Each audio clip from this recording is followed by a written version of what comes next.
तो अभी हम लोग हैं गंगाड़ी धाम मंदिर में और यहाँ एक बहुत अच्छा झरना है, तो आप लोगों को दिखाना चाहते हैं। अगर आप लोगों को भी अच्छा लगे तो एक बार जरूर रहिएगा और देखिएगा। बहुत लोग वैसे आए हुए हैं और हम लोग तो बस गांव से लौट रहे थे, तो हम लोग को रास्ता में ही पड़ता है, इसीलिए हम लोग थोड़ा सोचे कि घूस ले। तो चलिए दिखाते हैं। और बहुत धूप है इसीलिए हम चश्मा भी पहन लिए।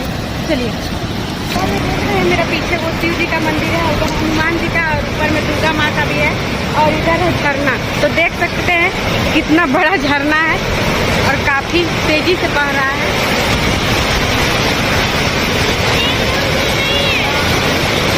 हमको किसकी डर लग रहा है?